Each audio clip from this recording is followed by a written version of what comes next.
Buenos nachos, amigos, and welcome to Record Breakers, music podcast where a group of friends gather together to share music with each other, an album at a time. It's like a little book club for music. I'm PETEY RAVE, and fuck, my shoulder hurts. Here with me, completely apropos of nothing. Here with me is my team, my squad, my party, my crew. We've got David.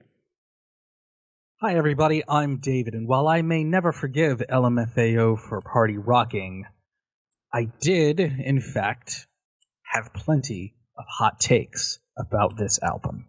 Mm-hmm. We've got Drew. Two things. One thing I never thought I'd say. I said this before the podcast. I'll say it again. Big ups Michigan. On that one, you can guess when this was recorded. By thanks for timestamping it. Kayfabe. I mean, things happen in Michigan all the time. Yeah, It's true. Two, I peeled my own thumbnail with a potato peeler, so that's good. Nice. Wear gloves. Nice. Yeah, I apparently should have. Yes. Wasn't paying attention. It hurt real bad. Hey, You guys are Fingor. all hurting Don't yourselves. get any Fingor. Like, Kind of like that time I misplaced my finger while trying to use a mandolin and went sing. there we Like- go, more Fingor people. There goes Petey has a our shoulder. sponsorship deal. Petey has a shoulder, I- Drew has a thumb. Are we going to have to call Kaz? Like, are we going to have to go into injured reserve? We'll have to God. see. The Kaz, bring back haiku that squiggles. lasts for like 36 lines. Yes. And last but not least, we have Brett. I mean, I'm more of a John Dillinger historian, so but I do have my bank robber knowledge on cue, and I kind of know the period, so I'm ready to talk. Yes. We're here to talk about an album. We're here to talk about some music. The album we're discussing is provided by Drew. Drew, what have you got for us this week? Well, the guy from my home state, I like to bring up Ohio whenever I can. Mark Mothersbaugh. Mark Mothersbaugh, Devo. Evo would be cool. Have you wrong with done Devo? Devo? Yeah, we Devo's did. pretty We great. did one. Also, I could bring on the Rubber City Rebels. How about second? If we want to be a little closer to home, but I don't know how much weird 80s punk everybody wants to listen to. But if we're going to listen to a little bit of punk, something a little bit more easily digestible, guy by the name of Colson Baker, also known as Machine Gun Kelly, went a little bit left afield from his normal rap stuff to do a pop punk album that he called Tickets to My Downfall. I thought it'd be fun to talk about. Mm-hmm. Let's see. Let's start with Brett. Brett, what expectations did you have coming into this album? I am so out of touch that I did not even come close to guessing. All I knew, to say I was unaware of anything having to do with this album or artist is an understatement. I knew I have been on the internet and I've seen many of shirtless white dudes with scattershot tattoos in the manner of my Chevy Lumina's back window and bumper back in high school. But I did not know which one. Which white guy is this? Yes. And even if I did, and I had that context, I wouldn't have. There were there were spit takes that occurred a couple of times in this album, so I chortled quite a bit. David, what were your expectations coming into this album? I probably had a perception of Machine Gun Kelly that was a little bit different from the rest, and maybe some folks out there in Record Breakers listeners land. I was always under the impression that Machine Gun Kelly was a hip-hop artist. Again, being from Michigan, I am aware of him from a different perspective, the Eminem side of things, so make it that what you will. But I was not aware that he released a pop-punk album. I guess this was a fairly recent album. It's brand new. I was saying, okay, we're going to hear some white dude hip-hop from Ohio. It's Machine Gun Kelly. I've only heard a few of his songs here and there, and he's fine. He's fine. But this was not the Machine Gun Kelly album I expected. No. Yeah, I wasn't sure what to expect. So from the prompting and from like some like context clues, I had some inkling on the sound I was gonna expect, but I definitely did not know what to expect on execution, and how this guy was going to do it. So like this is going to be a curious endeavor, to say the least. Well, let's talk about what we got. Drew, how would you describe this album musically? Well, that's the weird thing about this album specifically, is that it did come out in sort of recently. They started recording it in 2019, shortly after he played Tommy Lee in a movie. And he has always said one of his major influences in music in general is Blink-182. And again, Cleveland native, always got to represent Ohio as much as I can. It's something where, yeah. Okay. It's something where I sort of knew that going in, and to see he was working with Travis Barker particularly. Hearing Travis Barker is on drums on this might give you an idea of where some of the sounds went. So you may know him. Tattooed guy who doesn't wear a shirt? Yeah, another tattooed guy that has a bunch of scattershot tattoos. He played in a ska band once. But Montito and all that. But it's something where I knew going in that he had big Blink-182 influences. So I was excited to see that side of it. But it was something where I wasn't 100% sure where it was going to fall. Was there going to be more overt hip-hop influences? Was he going to do like the first Good Charlotte record and have actual rapping on top of pop-punk music? Didn't know. Which is a weird reference to pull out. Yeah. Brett, you all right? Actually, write down on my notes over Brett? Here. I've got some good Charlotte content. Drew's back, everybody. Drew's back on the show. He's stealing my content. I saw something happen, Brett, for a second there. I felt like we lost you.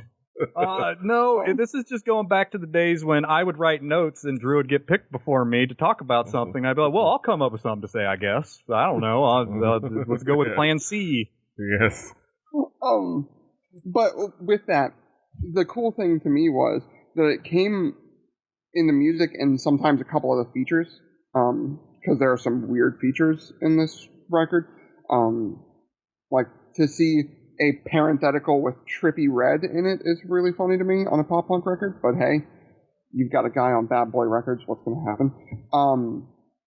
And that's the thing to me, is that musically there is a little bit of that harkening to, yeah, he does hip hop mostly, he does rap mostly, but it's also one where this is a pop punk record. He set out, like, it feels like almost to make a modern day like Blink-182 record in the take off your pants and jacket style, not in the new style with Matt Skiba in it.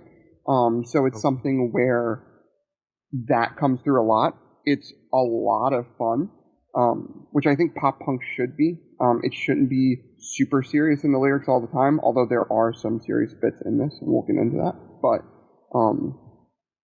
that's sort of the overlying thing there, is there's a lot of that Blink influence, I think, coming through here. Mm-hmm. I mean, he got 1/3 of them. Yeah. Brett. Yes. Brett. Yeah. Well, how would you describe this album musically? I mean, it's your classic bad boy record. I got to get your FUBU on. Jesus. Yeah. What? I want to sleep in that bed that was a pool that Puffy was in. But some of the themes of this album, some of them, are drawn from one of my least favorite eras of a genre that once defined me as a person. This is some ultra produced pop punk, kind of part. Throwbacks to like the sounds that pushed me away from punk rock. It's kind of like some that Canadian emo, or the pop punk, like your Goods Charlottes, your Sums 41, your people who don't necessarily sing, but they kind of talk at you, that thing. But the lyrics, okay, so there are some nods to like mid 90s Epitaph type stuff, like there's definitely the like some oohs and ahs type things that are hinted at but not done like that. But they don't do that one the one beat that everybody does on every punk rock album through the 90s. Yeah, that thing. There's not a lot of that going on. But that's because they've got a... Yeah, but they also have a good drummer, so they don't have to do that. Yeah. Lyrics, a big departure from what I would think. Hey, I think this fella likes to do some illicit substances, and sometimes thinks he does maybe too much. There's also a lot more relationship content lyrically than I remember from, my childhood punk rock.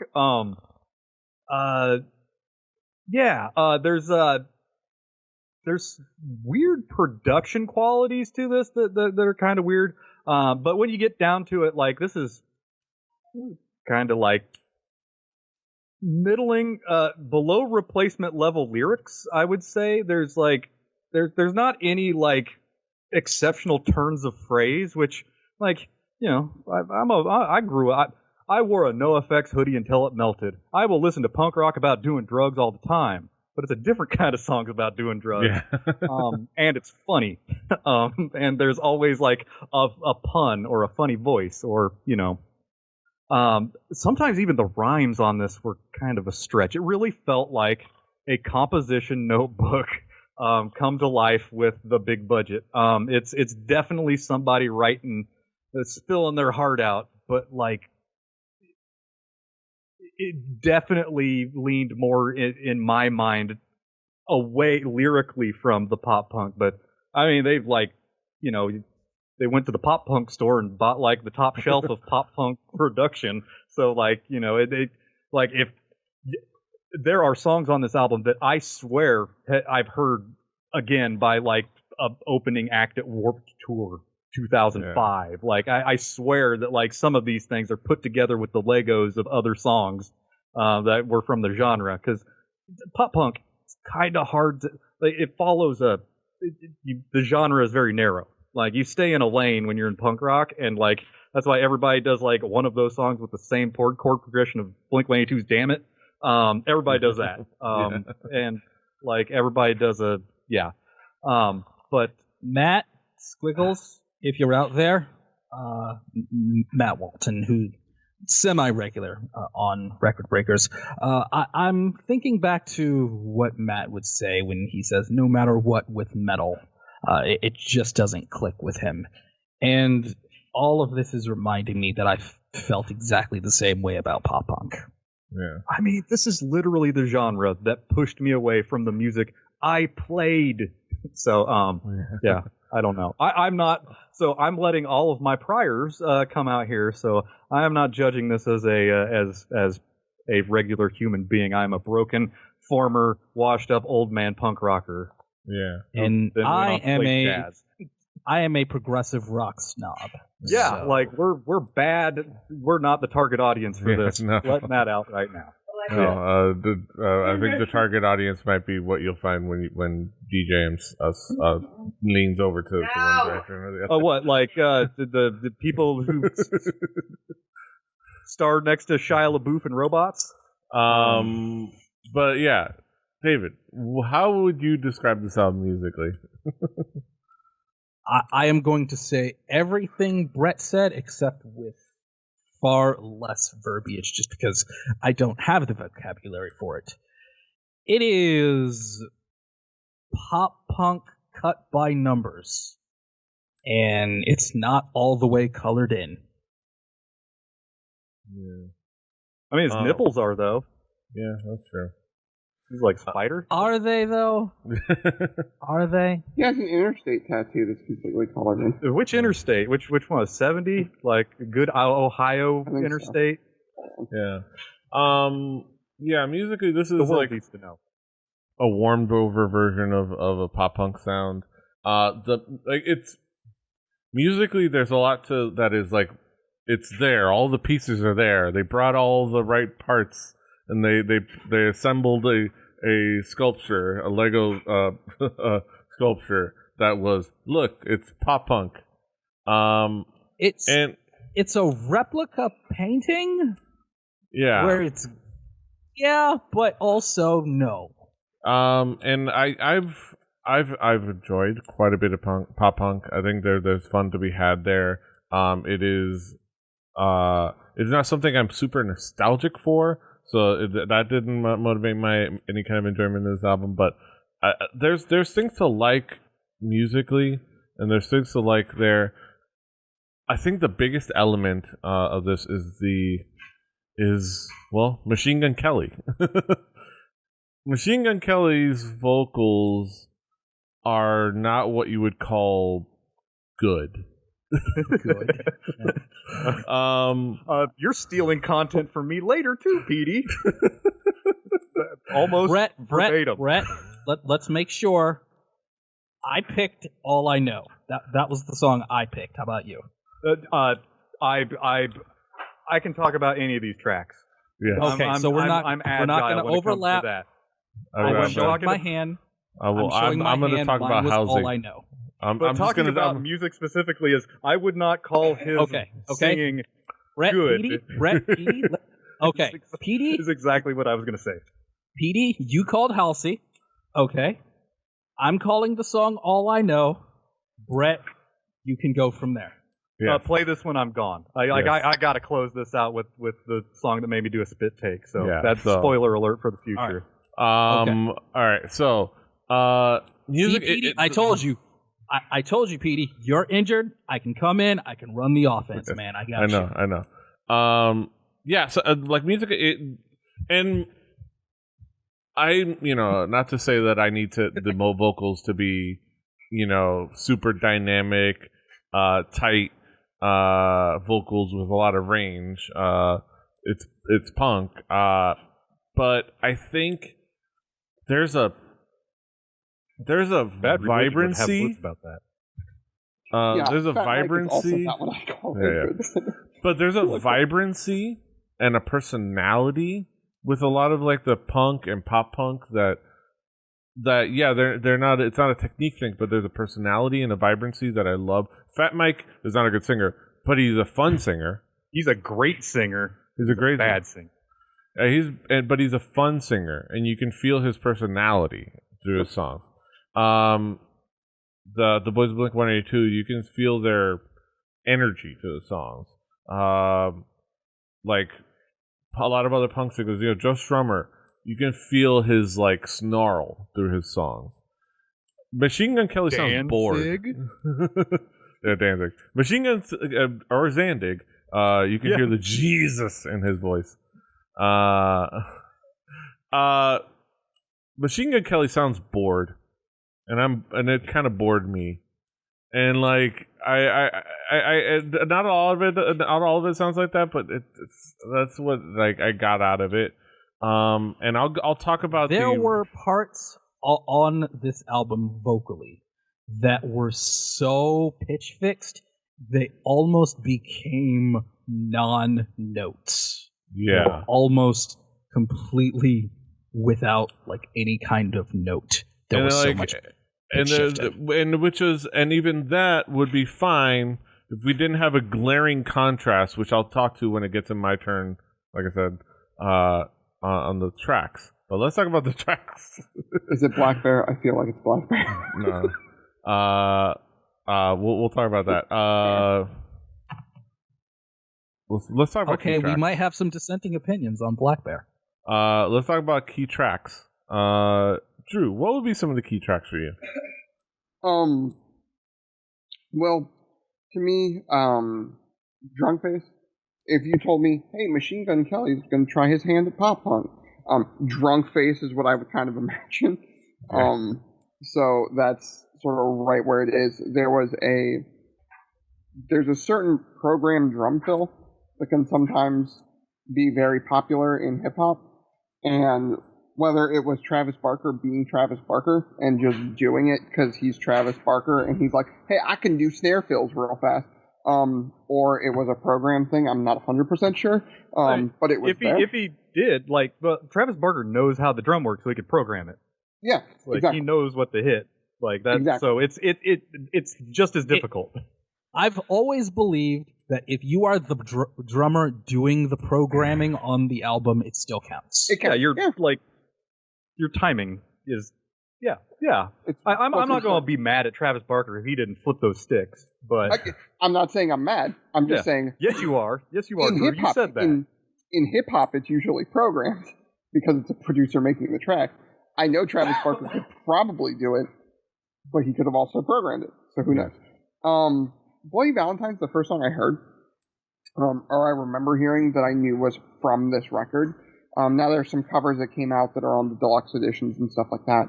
But this was the first one that I heard, and it very much is that like mid-aughts sort of pop punk. But the better parts of it, this was past the era of Blink-182 and Green Day I cared for. But there was still good stuff going on in like that sort of alt-rock pop punk scene to me, so fewer and farther between than earlier, but case may be. All I know, again, that hip-hop drum fill feel came back, if a little faster, which I like. And then the other two singles, Concert for Aliens and X's Best Friend.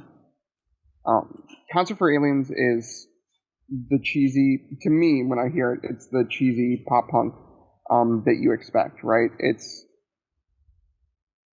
that cheese that, if we're going to talk about MGK, not far off lately was Eminem, so might as well bring him up.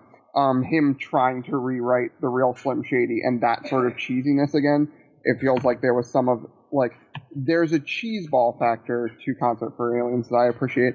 And my ex's best friend, I like Black Bear enough on it to maybe want to research more of what he actually does in his actual time, but like, from Beach's reaction, maybe I shouldn't bother. So we'll see about that. Yeah. Brett, what would be some of the key tracks for you? So, title track. Mind you, when I'm saying all of these songs, make sure that you remember I'm speaking in lowercase only, because unless it made me wonder if somebody screwed up the formatting on Spotify. Like this is like I also That's what somebody assumed on when they made the Wikipedia.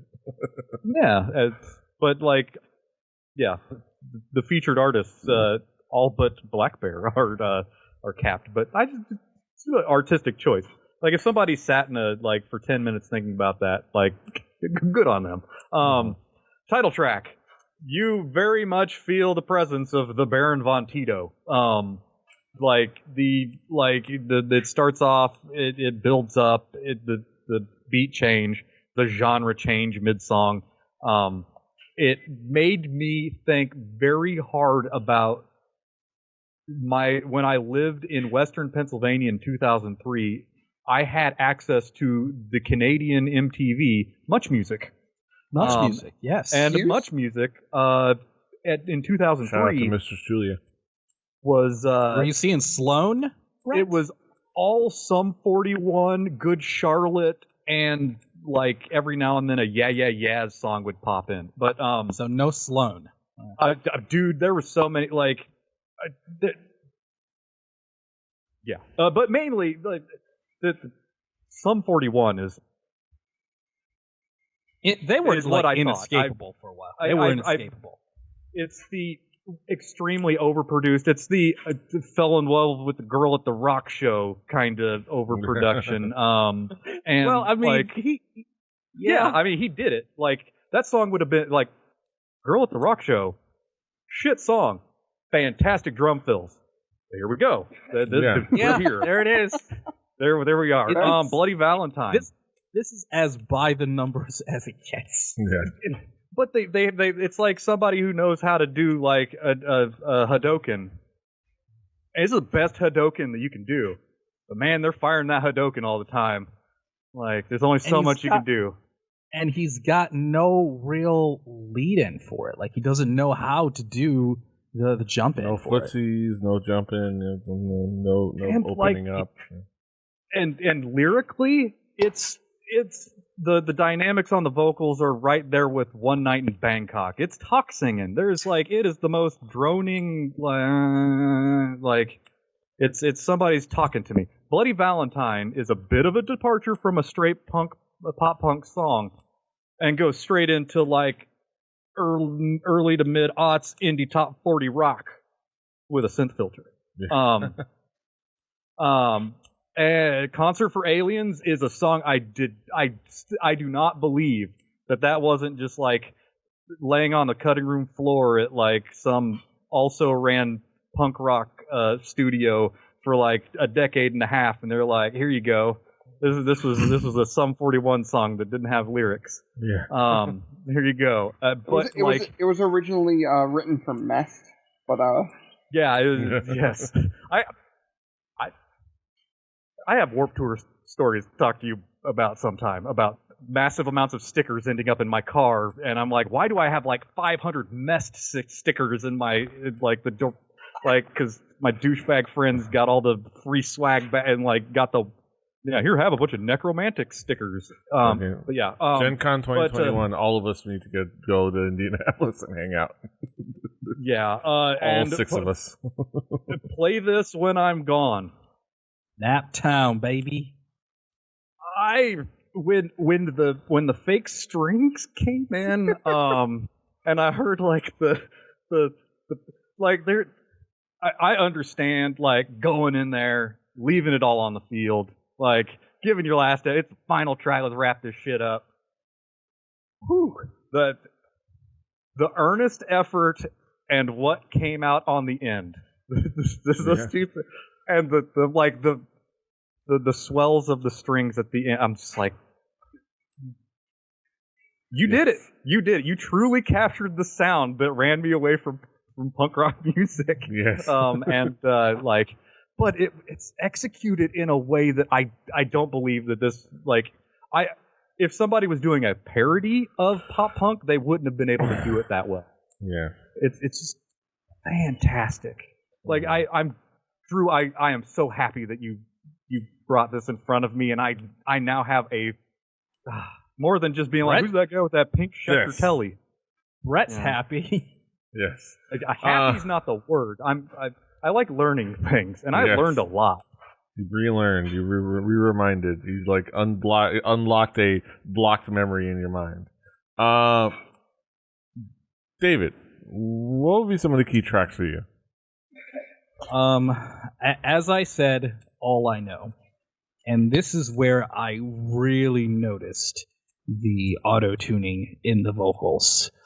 And it was to the point where I found it almost inexcusable, where I just kind of wanted to say, get out. And I would hope that he would have just left the studio and just tried to do better tomorrow. The producer might have just suggested that, you know what, we'll just come back tomorrow because you're not on your game. Here's the scary part. I think this was tomorrow. I would almost forget.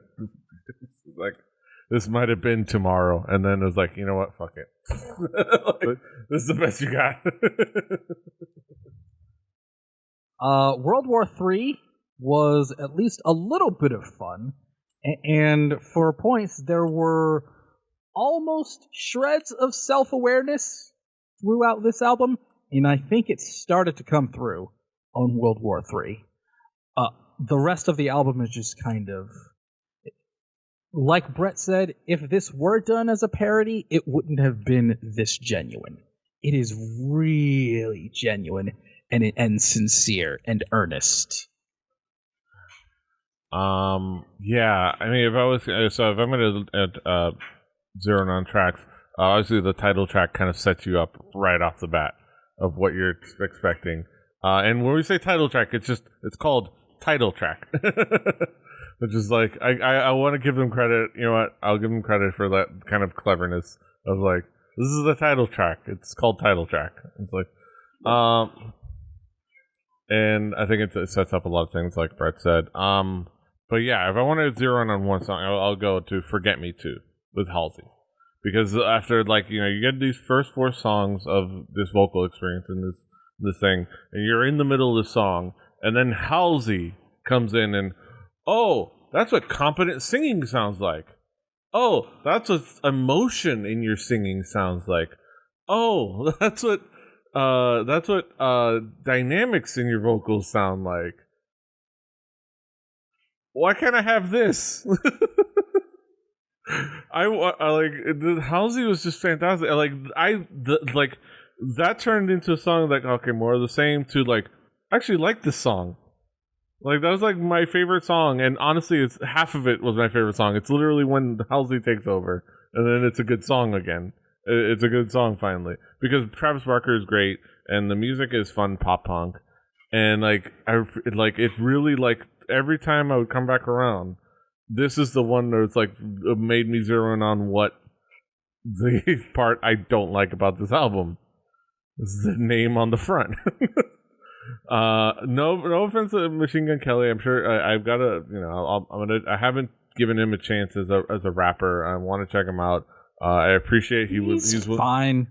He's fine. He's willing to take a power bomb from a stage. He's willing to do that. So I'll give him credit for that. Softball, but like those Halsey vocals really like. Everything I just kept coming back to that. Also,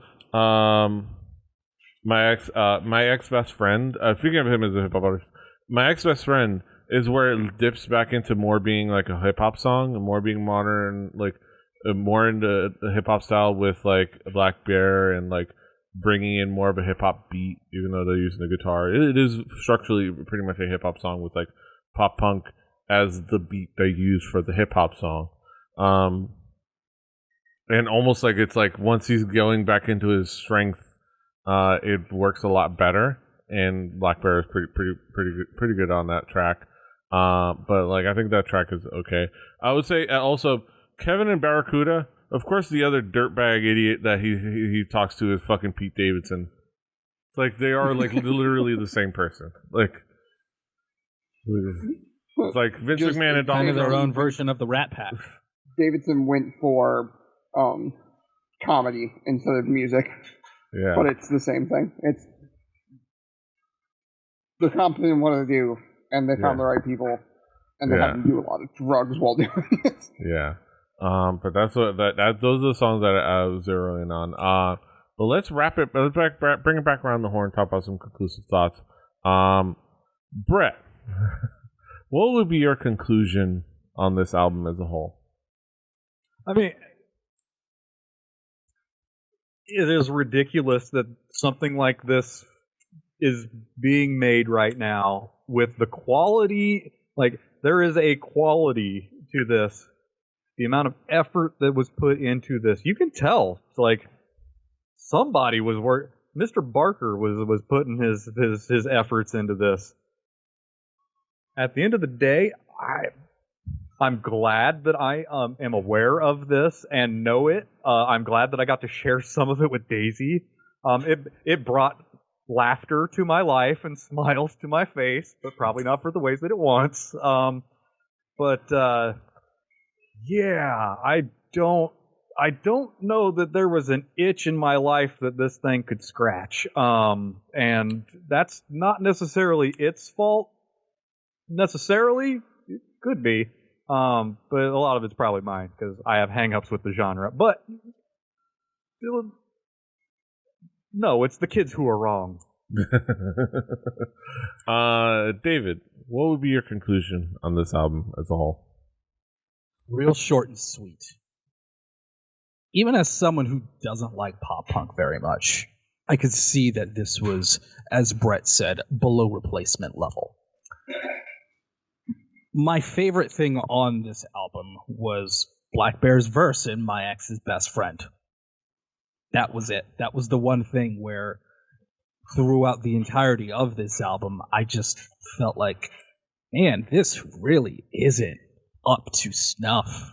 This feels like a D. And they were snuffing stuff up, though. Yeah. But Black Bear's verse on My Ex's Best Friend was the only thing that felt like genuinely quality musicianship all around. And yeah, but straight drugs, up no. Drugs. I'm high right now. This is not good. Yeah. Oh, well, ringing endorsement from Deej. I'm high right now. This was not good. This is still not good. Put that on a t-shirt and I'll buy 3 of them. Petey, is this the one, Petey? So this is. Come on. This is just not my album. I don't like this album. Petey. I don't like this album at all. Into it. This is, and I can say, like we've said previously, you can see what people like about this album. You can see what is done well about this album. It's in the musicianship. You can see what the nostalgia. Really hard. Just because you try really hard and care a lot doesn't mean it will end up good every time. You can see it's well reviewed, which is hilarious.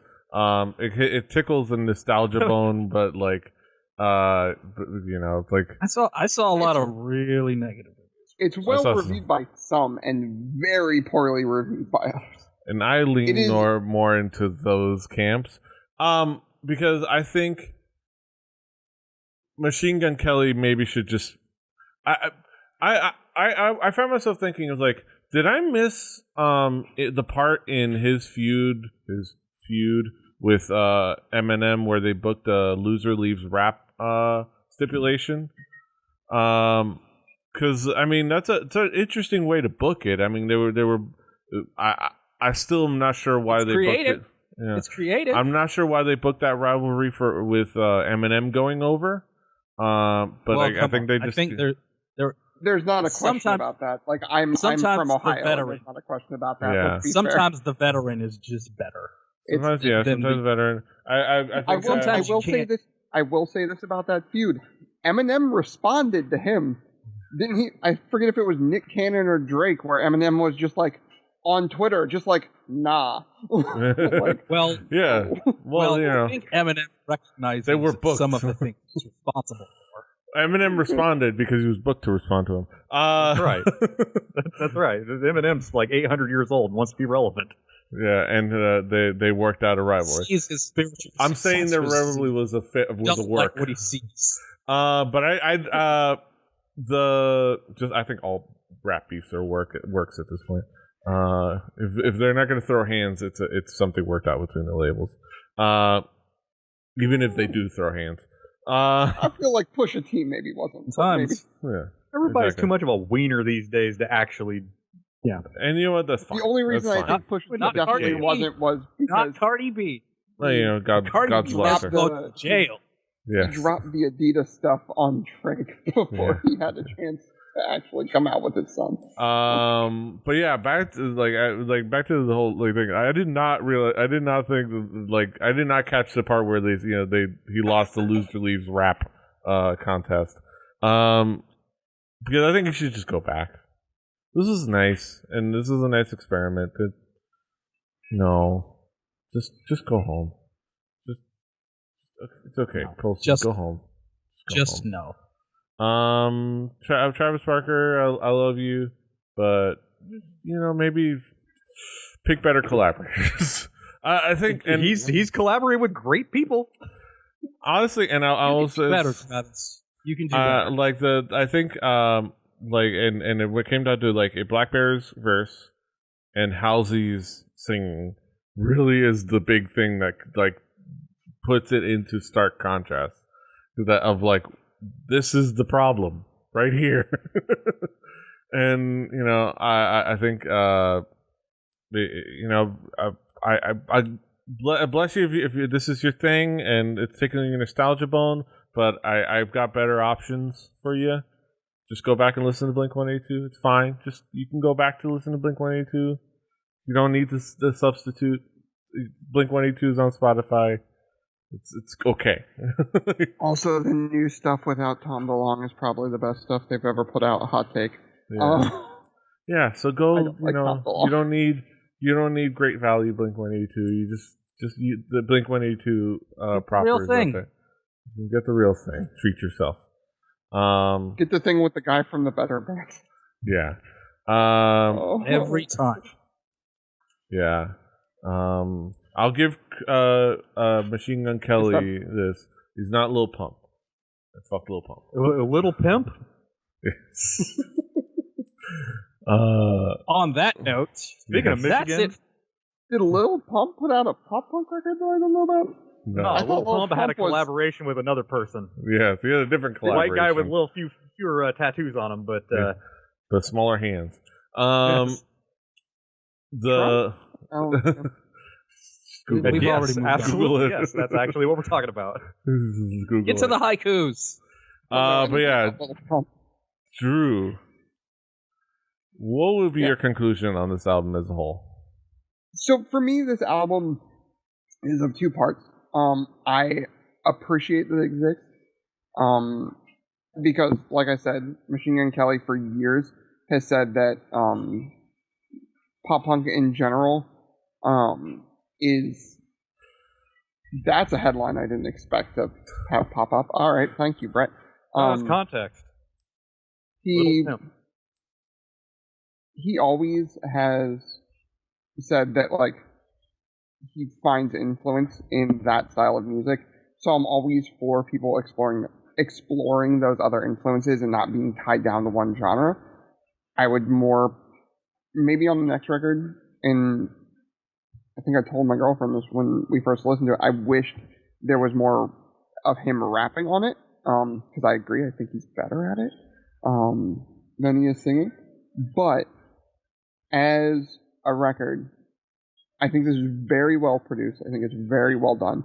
I think that it is, for me, a fun record to put on, whether I'm driving, whether I'm working, whatever, and have in the background, because it's something that, like Petey was saying, tickles a certain nostalgia bone for me Whoa. that I dig. Guys, we're on Twitch. I was going to steal that line. Damn it. Do something. You steal everything from me, guys. I won't steal something from you. So with that, there's also when we're doing this, we're breaking it down critically. P's not wrong. Brett's not wrong. His singing leaves a little bit to be desired. Not here. Now, Not here. I heard some fun in this record. I don't know if that's maybe me knowing he was probably having a blast playing with like the drummer for the band that he loved when he was a teenager. So it's something that would be enjoyable, and me projecting that a little bit, but it's something that I find this album to be fun. I had it on, and there was a guy that I know that is very much mostly only into hip-hop and rap, came back and was like, oh, this record is great. And I was like, there's other records. And it's like, this is making like that era of, I think, like hip-hop kids like maybe look into other bands of the genre and look at that like late 90s, early to mid-aughts like punk emo scene.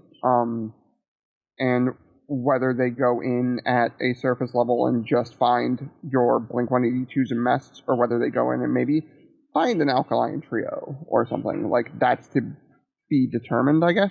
I mean, My Chemical Romance tried to come back and then COVID hit, so that's a thing. So there's a bubble up of that, and I think that is interesting. And this was popular enough, and I think is getting enough play to where I'm interested to see where he takes this next. Even if this isn't necessarily everybody's cup of tea, because it is something that, to me, very much sounds like he had this influence. He wanted to play in the playground, so he did it because he has the money and time, which is cool. But what's next? Where's the next step from here? Because there's obviously a lot of people who enjoyed it. So how do you mix this back in with what maybe somebody like me, who's been following him since before he got signed to Bad Boy, wants him to get back to a little bit? The salutes and stuff. What? I'm sorry. Came out on Bad Boy? I'm sorry, Mr. Machine Gun Kelly, if I hurt your feelings and you have to go cry and go home and into the arms of Megan Fox and like feel bad with your piles of money and drugs. Oh, I forgot to mention, Halsey features on this record, and she's his ex. That's a whole lot of awkward right there.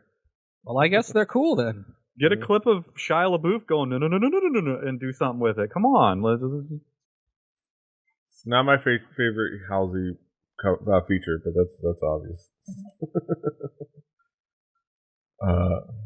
Halsey's good. Black Bear was good.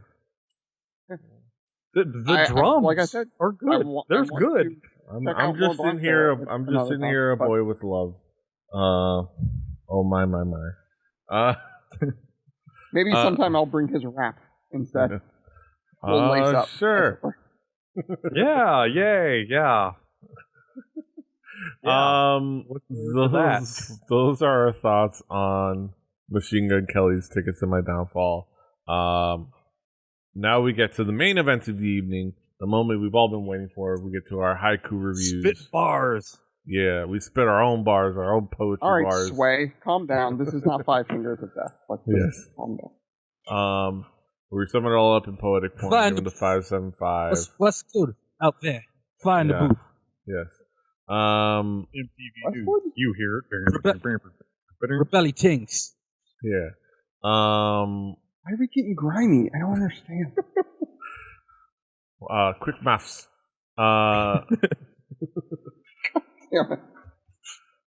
Man's not hot. Now we get to the haiku reviews. The one we've all been waiting for. Let's get down to the nitty gritty. Haikumero numero uno.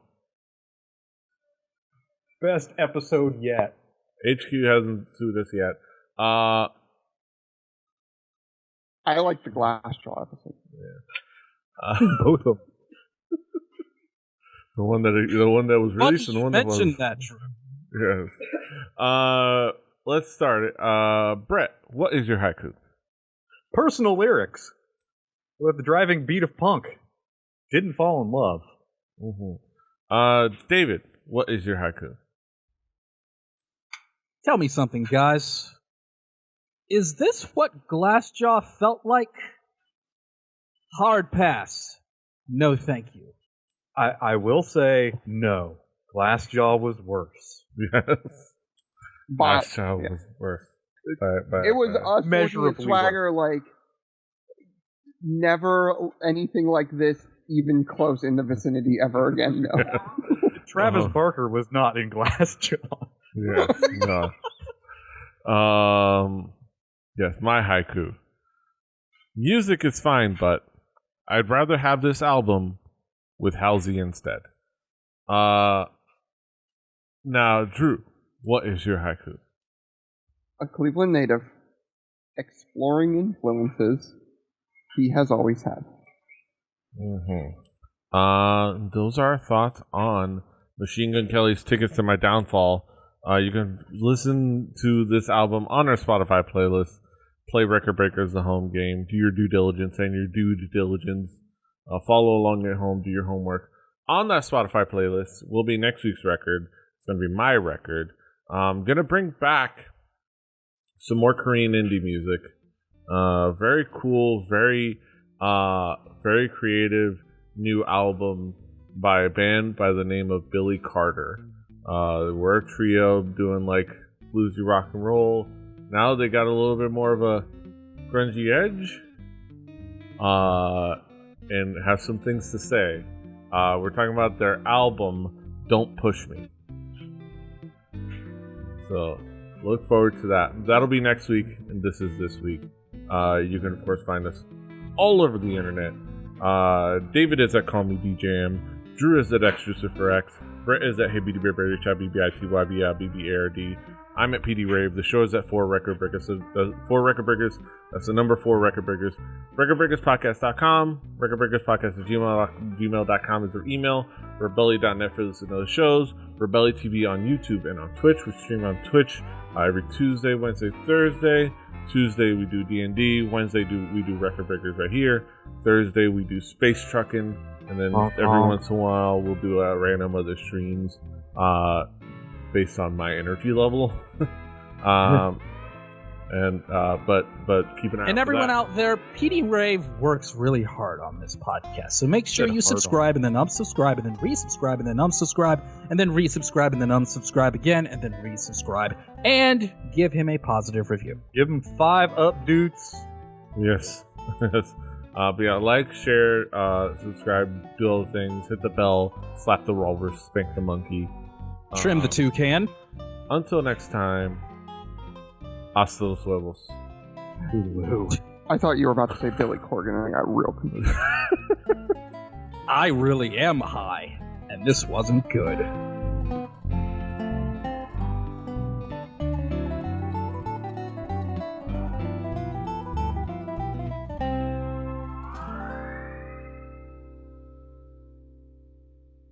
Diamond Club hopes you have enjoyed this program.